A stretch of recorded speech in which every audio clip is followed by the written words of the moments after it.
Ebenezer Nyamedi abedu ani.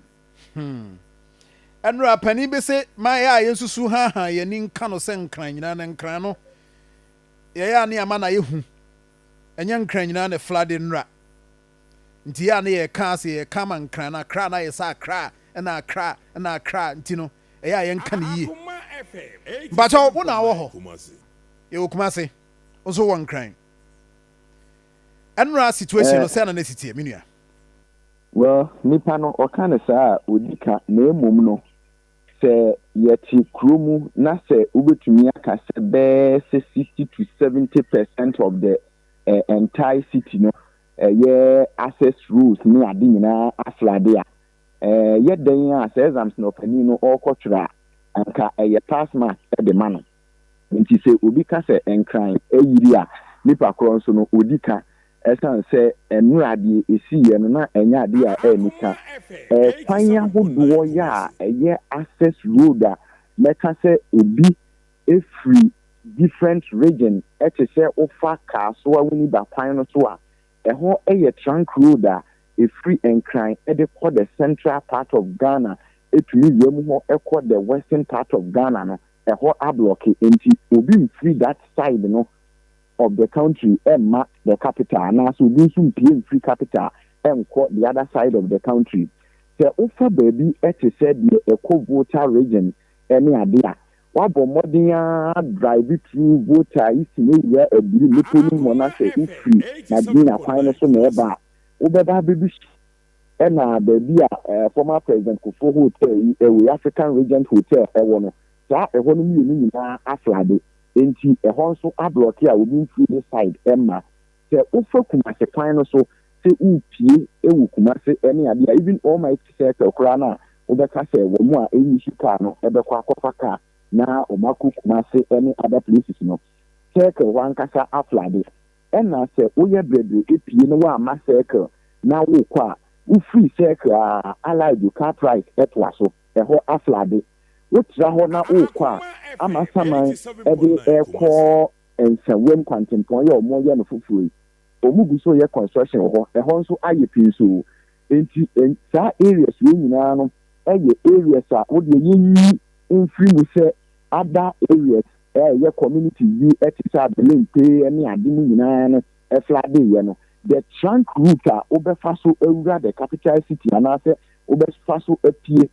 free the capital city akọ other part of the country no eho nyina block enti enkran na yiri no enya asem ketwa ena wo de saa akwan ahodo nyina eto nkyɛn so a areas ahodo a aka nyina no baabi a metimi aka sɛ na emu ɛda hɔ enokora no ɛka one lane anopa no ya ɛde traffic ɛba yɛ paa ya na amanfo etimi pam ɛyɛ wɔ mu a no mu fi baabi ɛte sɛ teshi Ningwa labadi eba befa dankwa circle su ede ebesen ko circle ankasa no wo mu ho na edemba bebi ana ehon so ayi kakra eye uduru polyclinic bebi a na labadi polyclinic no wo mu dudu na ede nsem bebrebe na de danko kufu abi omo ye kwan no e wo ho nti ehon so construction e koso omo ye establishing worker omo kada katesia maintenance no betre na edifa kwan no ehon no munya issue kakra nyesa ka meka se na ehon ni de only ekwan a obetumi aka se obe drive through ya wunya asem bata no kra nso so no wo tra polyclinic eko wanim kakra La Palm Hotel ene Labadi Beach Hotel enke nimbo no ehon so kra be flade kakra enti se obi ka se enkan yiri na obi ka se bia na yenkan enyenkan nyina it's true say enyenkan nyina de but the greater part of the city no ena eyiri yemti ekoba ne sa na enya ade a enika enura amanfo a wo mu ekedi nsenseme ene ade ekuru mu no na enya ade a enika kra se genti se oba kuru enura pa de afiri anopa edi kosi na yunre ni nyina de enya ade amanfo efa na hongo no so around 2 to 3 p.m. hono ensuo no eba foma ne ade a ejaito but enhyia na eyiri afa nyaye ahoro ana na ebugo din no na edaswa etemu a anopei afi na ye sanso abo follow up na ya monitoring ahwe the various places TQ almighty Kaswa road NCC hodma eho akoye sebio sebosom ya de bi nsu beto na ekwan na si na de nsem pii eba no yakɔhwɛ sɛ saa mmeayɛ ahodoɔ nyinaa no sisi emu ada hɔ anaasɛ ɛho nsɛm ɛte sɛn a nti sɛ John sɛ wobisa ya na kyerɛ sɛ mu a amanfoɔ mu ɛwɔ nkran ɛwɔ yɛ the capital city of country called Ghana no mu adeɛ sɛ yɛfa na ahodoɔ no so koraa ɛwɔ ha ɛnura time bɛ ne nsuo no teɛ ɛnura ɛte baabi ɛte bɛɛ 12-1 baabi te bɛɛ sɛ 2 mu hɔ ɛde kɔbɔ soro ne ade nti ɛdipendi areas no ɛne ade but ɛte kwataa sɛ ɛntobie deɛ na kyerɛ sɛ nɔɔmiɛnsa abɔ a wohu sɛ afei deɛ ɛnimu na ayɛ kusuu but ɛmpete ɛno nso a ɛntobie nti nsuo no a na videos a yɛhwɛ na ɛtaataa hɔ saa no anɔpa yi anaasɛ asad nnura nwummerɛ menim sɛ anɔpa wasi abɔnten deɛ a what is the situation nsuo no atwetwe sɛ na kurom ɛsitiɛ maba office anɔpa yi afei na yɛbɛkɔ kurom but sɛdeɛ na meka no baabi a mefa ɛba office a ɛyɛ dankwa labɔni saa stretch no so kɔɔ mingua no deɛ anɔpa yi ɛmu da hɔ wosee yɛ bibia ɛni hɔ but wo sɛ ɛhɔ no anyɛ much affected ɛte sɛ area bi ɛte sɛ Abelempe, Kaprai, Sek, hɔnom ne saa areas no kɔ Kasoa mo ne ade na hɔ no ɛyɛ affected more nti ɛhɔ no asat awia 4 a me free office akɔfie nyinaa no na saa places yi a meka deɛ na nsuo no ba so ayiri wɔ hɔnom a abɔ matɛn yɛ amanfoɔ tete fence wɔ so ɛne ade yɛ asɛ no kɔ nyame mfa fie na wɔ ne yɛ mmerɛ na adi ɛbɔn ɛbɛtumi akɔba nti anɔpɛ yɛ afei na yɛabɛdua afei na yɛbɛsan ateɛ sikom na yɛahwɛ sɛ situation no ɛte sɛn a baabi a nnora ɔmo ho kɔdi nsɛnsɛmɛ paa no sɛn na ɛhɔ ɛteɛ nsuo no atwe anaasɛ still da so a ɛgyina mu a na afei yɛabɔ ho amaneɛ na yɛnhwɛ nipa a report aba sɛ binom ahwehwɛ wɔn kwan ba yɛde ɛho videos ni bi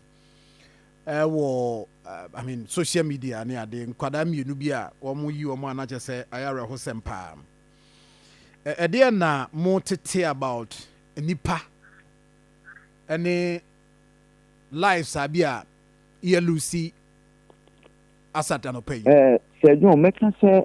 nipa deɛ ɛyɛ dan a ebi ahwere wɔn nkwa bakyɛ kɔba ne sɛ ya area biara na ɔbɛkɔ no na ɔmaka na branch bi ɛnenam ha yɛnhino ɛne ade but afei na officially no nadmofoɔ ɛne militaryfoɔ ne fire servicefoɔ a nnura na ɔmo nyinaa ɛboa sɛ rescue team no afei na ɔmo bɛto ɔmo bo ase akeka figures abom ne areas a ɔmo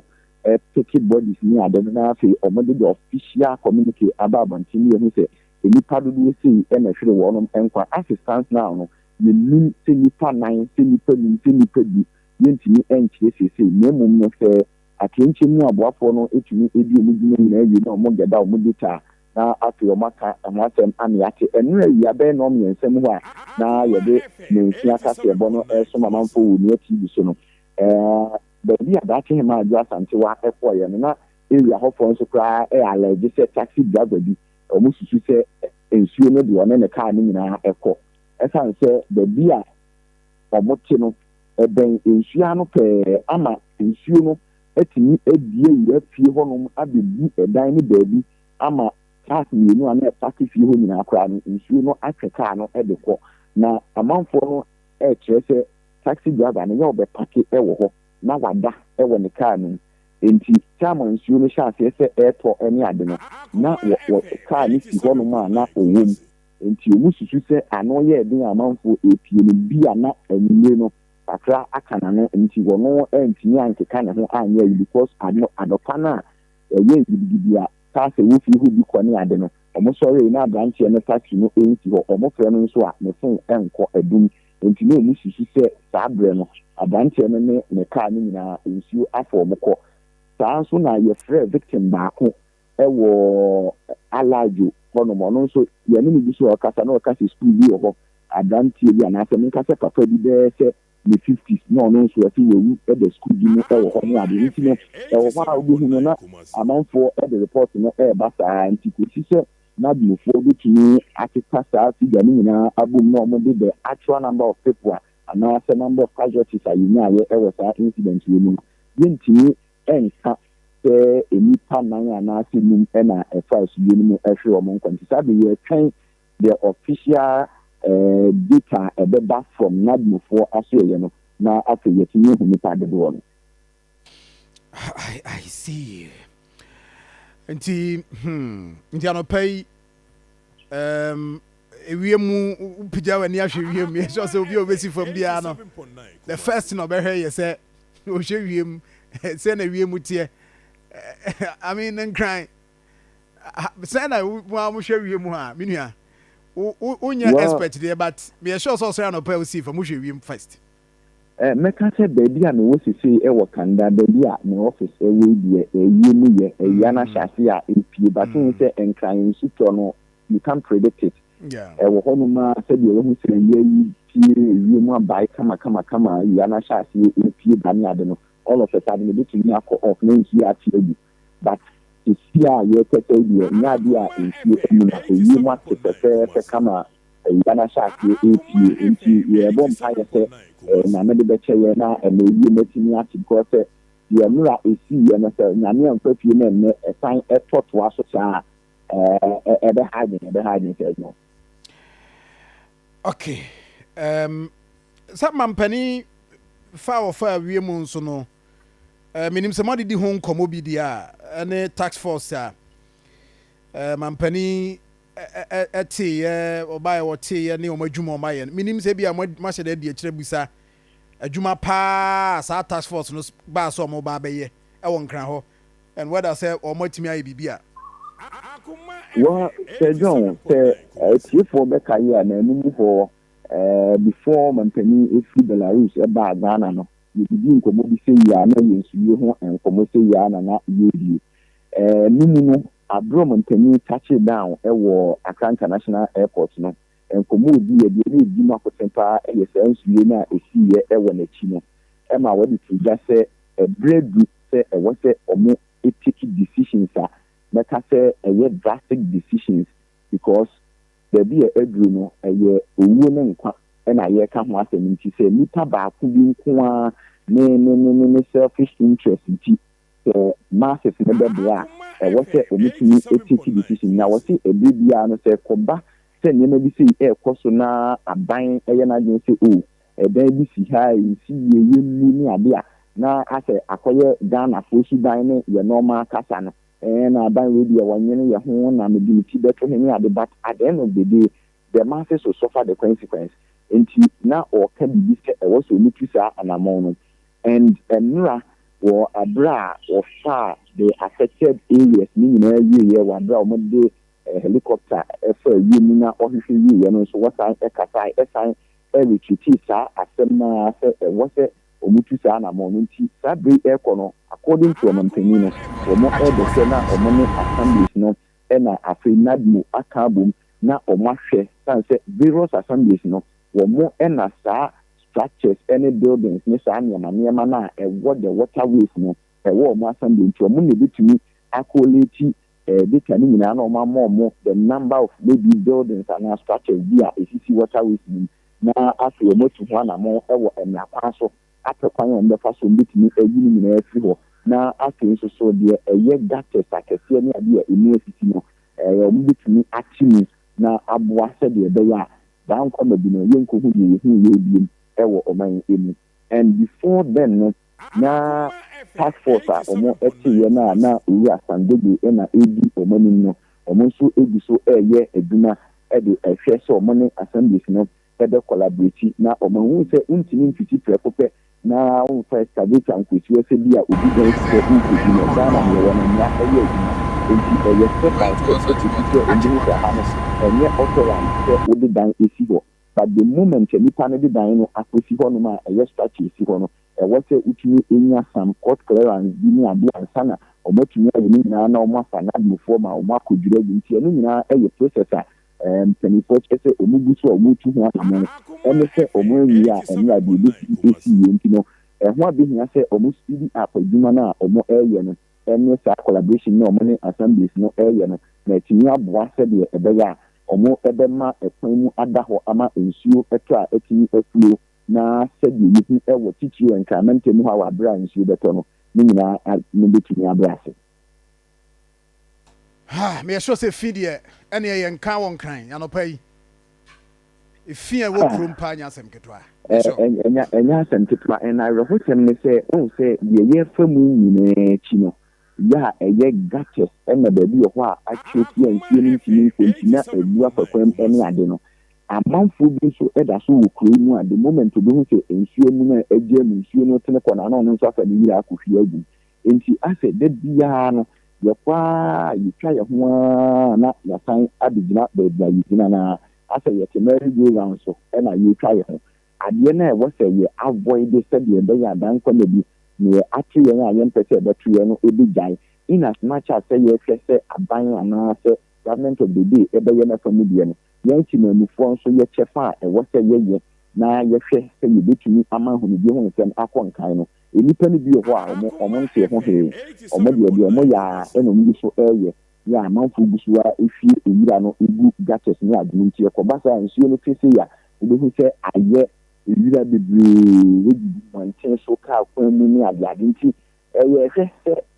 city authorities no ɛne ɔmo a ɛyɛ ɔmo asɛdeɛ sɛ ɔmo ɛhwɛ sanitation ho nsɛm ɛwɔ kuro mu nso no ebetumi ɛdi ekyir ɛnɛ antokɔ ɛkɔ aseɛ kɛse kura na nyame nteɛ sɛ drug masters ɛne zim lion no ɛkɔ sɛma east na ɔmo akɔyɛ dredging ne ate ɔmo ayɛ cleaning bi wɔ abɔnten ne ade nti ne nyinaa ka deɛ ɔmo ayɛ no ho ɔmo sesa ɛde kɔ a